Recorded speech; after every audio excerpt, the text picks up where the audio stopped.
Hey guys, day 268. Mail just came. Dropped off some packages here, so I'm gonna go out for a walk. See how much I got in the box here. Came a little early today. It's a new guy. Oh, yeah, box is full too, so we'll grab that when I get home. Used to have a regular mail carrier, but she has left.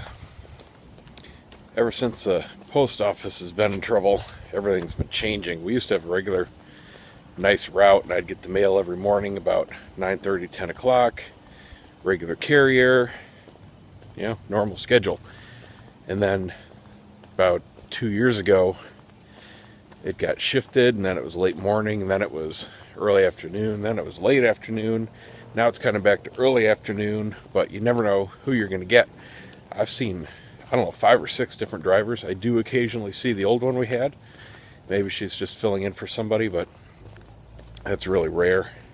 So I don't know any of their names anymore or anything, and they don't really know me much. The tellers at my local branch know me, though. I've got one I usually end up hitting. Her name's Janice. And since I shifted over to the new priority boxes where the tracking's no longer an optional purchase and you get an automatic $50 insurance. So, I mean, it's not like it's free. They did raise the cost of it, but it's nice that it's automatically there. It's like a 10 or 15 cent savings with both of those features added on. But if you just needed a regular straight priority mail package, you didn't need insurance or tracking before, then yeah, you're paying like 30 cents more. But I like the features, so it ends up saving me a little bit per package. But I ship so much. And one annoying thing for them is the barcodes have changed. And they've got all these pre-printed, manufactured boxes out there that have the old barcodes on it. So they've got these huge rolls of stickers. And they truly are really annoying to have to put on the boxes, not because of the fact you have to do it, but because of the fact that the way they structured them on these little pieces of wax paper, it's very difficult and certainly not fast to get your nail under there to peel the stickers off. So every time people come in with the boxes behind the counter, they got to put a new sticker over the barcode, and it takes them forever, especially the ladies with the fingernails.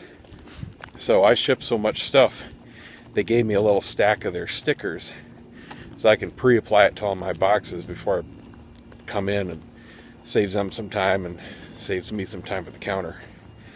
So that was nice of them. But they're like, don't take them to any other post office and don't tell them. I'm like, all right.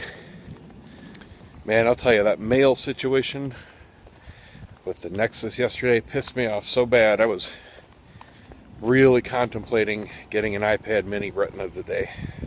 Just can't bring myself to spend the extra money, though.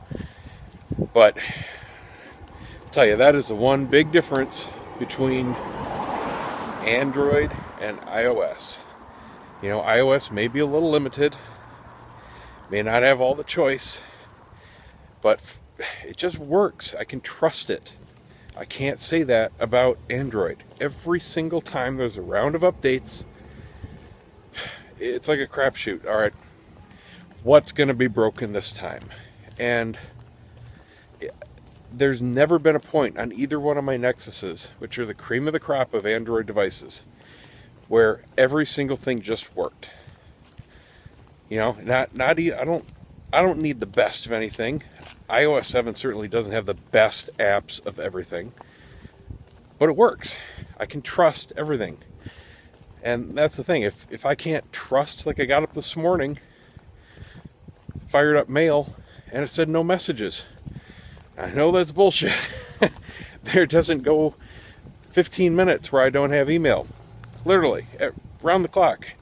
When I wake up in the morning, it's counting email in the dozens, sometimes over 100 by the time I get up. So I knew that was broken. Relaunched the app. Still nothing. I'm like, that's it. I can't use it anymore. Went back to InnoMail. Pain in the butt to use, but I can trust it. If you can't trust a mail app to just show you what mail you have, it is useless as a mail app. So I do look forward to a patch for that soon, but that's just the way it's been with the Android stuff. There's always been something that's just not right. And, you know, as much as I don't like the prices of Apple, and they're not the fastest things in the world, well, the Retina's nice. There's really nothing negative I have to say about that, except the price. But my wife's iPad mini, I don't like using it as much as I did my old Nexus even. Didn't particularly like the screen. Not a real fan of that aspect ratio. I like the wider screen, but you know what? Her mail worked every single time. Her Netflix works every single time. Browsing is very consistent. No herky-jerky. I mean, it just works. So there is something to be said for it. I don't know. Still can't justify the price, so basically just to get my mail working better. You know, mail works. It's just not great. Is it worth $250? No. Impulsively, I want to. I probably should have, instead of buying the new Nexus 7. Well, I couldn't have because the Retina wasn't out yet. So I did the best I could. Sucks. What are you going to do? Hopefully they patch it and I'll be happy again. Time to film another update for this.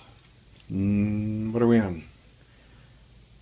Gee, I don't even remember what Scarlet are in. I'm trying to remember too many numbers in my life. That's the problem. Anyway, had a whole bunch of stuff. As you can probably guess, those boxes on the porch and the mailbox were, as usual, cigars. So I've got a bunch of new stuff that came in. So I'm going to film an update now and get that up on the site. That'll be cool, because that's right before I leave, and that'll give people stuff to look at during Thanksgiving break. Well, to close out today, I got a really sweet Black Friday deal. And luckily it's on early and it's online, so I can do it here. And basically it's a really sweet deal on a special Adobe Creative Cloud account. Now, if you're not familiar with Adobe stuff, or if you haven't updated your stuff in a while, you might have been living under a rock and haven't heard that Adobe has gone subscription only. You can no longer buy a box of Photoshop or many of their other products. Lightroom is about the only one left that you can buy as a standalone product.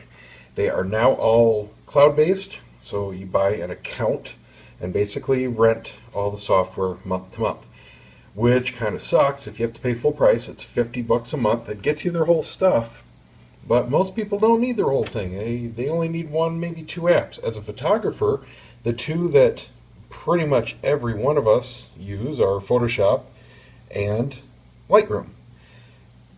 Increasingly, I'm using more and more just Lightroom these days, but I still need Photoshop. There's still some stuff Lightroom doesn't do, and some of the older photographers only use Photoshop, and they haven't yet gotten on board with Lightroom. They are really behind the times. But anyway, up until right now, you had to have a recent standalone version of Photoshop to qualify for this, what's called a photographer's package. So instead of paying $50 a month, it was only $10 a month. It gets you just these two, no other Adobe products, which I don't care about. I don't need them. So that would have been a great deal. But I purchased the Creative Suite, which comes with a whole bunch of other stuff, not just standalone Photoshop. And we didn't qualify for that special deal, which is really stupid. That's like saying, oh, well, we'll reward the people that bought the bare minimum, but for those of you that bought the cream of the crop Cadillac, you're screwed. You don't get the deal. So through December 2nd, they've lifted that requirement, and now anybody can get in on the $9.99 deal. So I just got that tonight, and just got these two installed here in the laptop, and I'm going to go do my desktop right now. So that's cool. That means I will have, for the price of $10 a month, I will have updated Photoshop and Lightroom for the duration of my subscription, which overall does save you a lot of money. If you have to buy it outright, that's like about a $750 purchase right there for those two. For $120 a year, that gets you it. And if you depends on how many upgrade cycles you subscribe to, but in the end, that saves you a whole bunch if you keep your stuff updated. If you're the type of person that goes 5-6 years between versions, no, it does not save you money. But Most professional photographers are not quite that bad. They may skip one version, two at the very most, and that's about normal. And you're still at the break-even point price-wise, but you get the assurance that you're always up to date with the latest and greatest stuff. So for the same money, you get the current stuff, and if you're slacking and 3-4 versions behind, shame on you. You're not really doing yourself or your clients any favors anyway, so get on board. See you guys tomorrow.